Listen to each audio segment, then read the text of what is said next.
Und dazu zugeschaltet ist mir der Militärexperte Oberst AD Wolfgang Richter. Ich grüße Sie ganz herzlich. Hallo.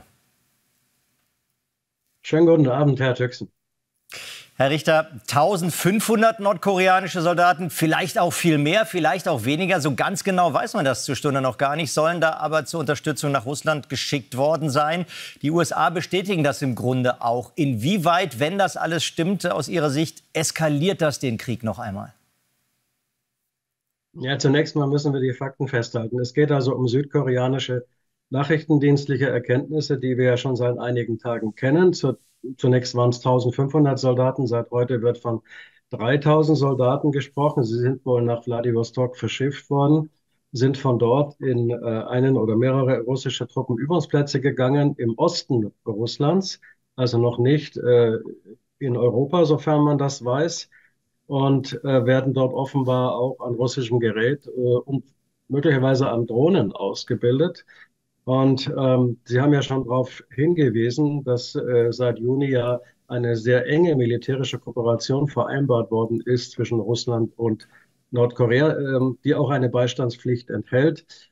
Alles andere, was wir jetzt überlegen, was da die Option eigentlich sein könnte oder die Aufgabe, das ist natürlich spekulativ. Aber man kann natürlich drüber nachdenken, ob es sich um eine Übung handelt im Rahmen dieses Beistandspaktes, die so ähnlich vielleicht abläuft wie die Übungen, die jetzt wieder angekündigt worden sind mit Weißrussland, also mit Belarus. Es könnte sich handeln oder wird sich wahrscheinlich auch darum handeln, nordkoreanische Soldaten auszubilden an möglicherweise russischer Ausrüstung, an Drohnen.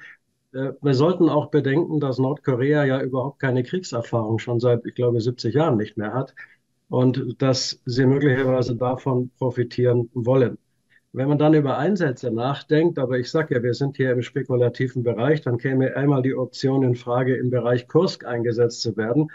Das hat aus nordkoreanischer Sicht, vielleicht auch aus russischer Sicht, den Vorteil, dass es dann auf russischem Territorium ist und vielleicht eher den Formeln der Beistandsverpflichtung entsprechen könnte.